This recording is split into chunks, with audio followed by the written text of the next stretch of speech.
Il dit j'ai cette caisse qui est là, qui est pourrie, elle est dans un garage. Il m'explique que cette Ferrari là il l'a abandonnée, que la boîte est cassée, qu'elle a pas tourné depuis 16 ans, que les pneus sont morts, etc.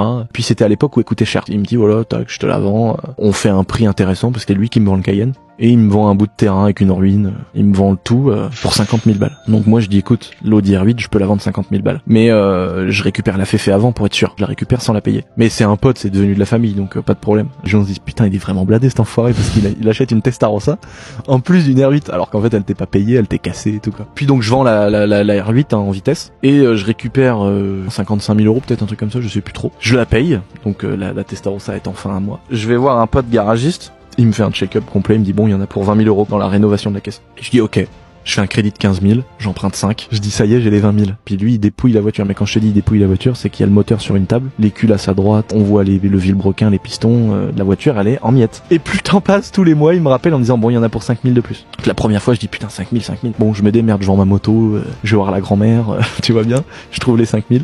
Et puis tous les mois c'était 5 000. Jusqu'à ce qu'on arrive, au lieu de 20 000, en fait, il y en a eu pour 61 000 euros. Et là, je me dis, putain, mec, t'as mis le pied dans un truc où ça te dépasse, quoi. Tu fais un truc de riche, là.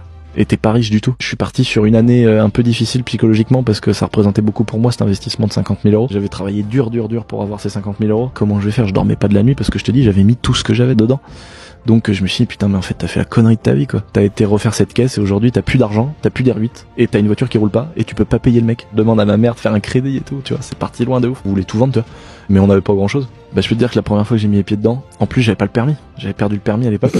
Mais je pouvais pas, un an de stress et de nuit blanche, je pouvais pas ne pas la rouler, tu vois. J'ai découvert ce paquebot à conduire qui est bourré de couples mais qui marche pas tant que ça.